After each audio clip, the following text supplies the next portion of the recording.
Assalamualaikum warahmatullahi wabarakatuh. Nama saya Fadila Putri, saya dari kelas 7B Prodi PGSD. Adapun PowerPoint yang akan saya paparkan mengenai landasan pengembangan kurikulum. Landasan pengembangan kurikulum pada hakikatnya merupakan faktor yang harus diperhatikan dan dipertimbangkan pada waktu mengembangkan suatu kurikulum lembaga pendidikan, baik di lingkungan sekolah maupun luar sekolah. Secara umum, terdapat 3 aspek pokok yang mendasari pengembangan kurikulum tersebut, yaitu landasan filosofis, landasan psikologis, dan landasan sosiologis. Adapun yang pertama, landasan filosofis. Landasan filosofis berkaitan dengan pentingnya filsafat dalam membina dan mengembangkan kurikulum pada suatu lembaga pendidikan. Landasan filosofis berkaitan dengan pentingnya filsafat dalam membina dan mengembangkan kurikulum pada suatu lembaga pendidikan. Filsafat ini menjadi landasan utama bagi landasan lainnya. Perumusan tujuan dan isi kurikulum pada dasarnya bergantung pada pertimbangan-pertimbangan filosofis. Pandangan filosofis yang berbeda akan mempengaruhi dan mendorong aplikasi pengembangan kurikulum yang berbeda pula.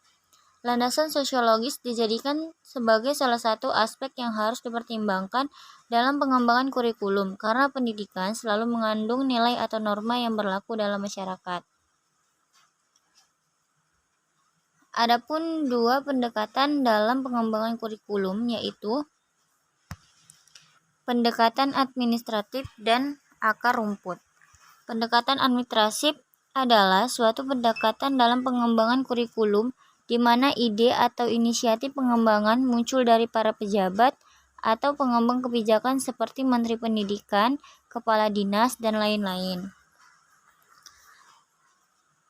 Akar rumput adalah ide pengembangan muncul dari keresahan para guru-guru yang mengimplementasikan kurikulum di sekolah, di mana mereka menginginkan perubahan atau penyempurnaan sesuai dengan kebutuhan di sekolah. Selanjutnya, setelah seperangkat kebutuhan tersusun adalah perumusan tujuan, pemilihan dan pengorganisasian materi, pemilihan dan pengorganisasian pengalaman belajar, serta pengembangan alat evaluasi. Adapun yang pertama, prinsip umum pengembangan kurikulum. Yang A, prinsip berorientasi pada tujuan. Kurikulum sebagai suatu sistem yang memiliki komponen tujuan, materi, metode, dan evaluasi. Pengembangan kurikulum harus berorientasi pada tujuan. Prinsip ini menegaskan bahwa tujuan merupakan arah bagi pengembangan komponen-komponen lainnya. Dalam pengembangan, tujuan kurikulum harus dapat dipahami dengan jelas oleh para pelaksana kurikulum untuk dapat dijabarkan menjadi tujuan-tujuan lainnya yang lebih spesifik dan operasional. Yang B, prinsip kontinuitas. Prinsip kontinuitas yaitu adanya kesinambungan dalam kurikulum baik secara vertikal maupun secara horizontal, khususnya kesinambungan materi kurikulum pada jenis dan jenjang pendidikan mulai dari SD, SMP, SMA, SMU atau SMK sampai ke PT. Materi kurikulum harus memiliki hubungan hierarkis fungsional. Dalam pengembangan materi kurikulum minimal 2 aspek kesinambungan, yaitu 1. Materi kurikulum yang diperlukan pada suatu tingkat atas harus sudah diberikan pada sekolah tingkat bawah. Yang kedua, materi kurikulum yang sudah diberikan pada sekolah tingkat yang ada di bawah tidak perlu lagi diberikan pada sekolah tingkat atas. Dengan demikian, dapat dihindari pengulangan materi kurikulum yang mengakibatkan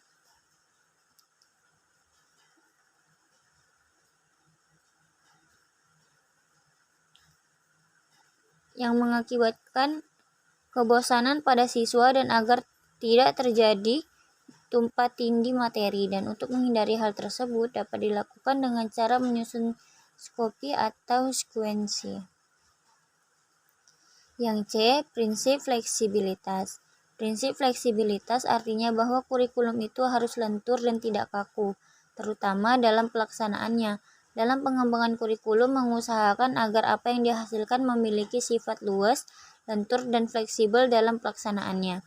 memungkinkan terjadinya penyesuaian-penyesuaian berdasarkan situasi dan kondisi, tempat dan waktu yang selalu berkembang, serta kemampuan dan latar belakang peserta didik. Yang D. Pengembangan kurikulum dilakukan dengan prinsip keterpaduan, dirancang untuk mampu membentuk manusia yang utuh, pribadi yang integratif, yaitu selaras dengan lingkungan hidup sekitarnya. Untuk itu, kurikulum harus mengembangkan berbagai keterampilan hidup. 2 kategori keterampilan hidup, yaitu keterampilan hidup umum, 2 keterampilan hidup spesifik.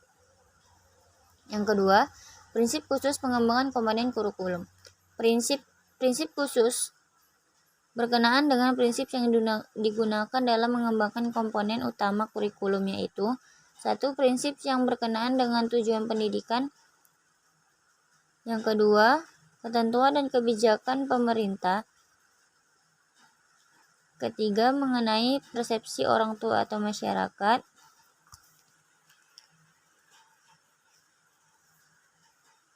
Yang keempat, tentang SDM. Yang kelima, pengalaman negara lain. Yang keenam, penelitian. Yang kedua, prinsip yang berkenaan dengan pemilihan isi pendidikan. Perlu penjabaran tujuan pendidikan ke dalam perbuatan hasil belajar yang khusus dan sederhana. Yang B, isi bahan pelajaran harus meliputi segi pengetahuan, sikap, keterampilan. Yang ketiga, unit-unit kurikulum disusun berdasarkan urutan yang logis dan sistematis. Langkah-langkah pengembangan kurikulum. A. Analisis dan diagnosis kebutuhan. B. Perumusan tujuan. C. Pemilihan perorganisasian materi. D. Pemilihan dan perorganisasian pengalaman belajar. E. Pengembangan alat evaluasi. Adapun konsep-konsep dasar kurikulum berbasis kompetensi. A. Implikasi manajemen berbasis sekolah. Manajemen berbasis sekolah adalah model pengelolaan yang memberikan otonomi atau kemandirian kepada sekolah dan mendorong pengambilan keputusan partisipatif yang melibatkan langsung semua warga sekolah sesuai dengan standar yang ditetapkan. Implikasi penerapan kurikulum berbasis kompetensi. A. Peran guru dalam pengelolaan pembelajaran. Penerapan kurikulum berbasis kompetensi memerlukan tenaga pengelola pendidikan yang memiliki profesionalisme dan dedikasi tinggi. Kompetensi guru menurut Undang-Undang Nomor 14 Tahun 2005 tentang guru dan dosen terdiri dari komponen pedagogik, kepribadian, sosial, dan profesional. Guru berperan penting dan menentukan kuantitas dan kualitas pengajaran.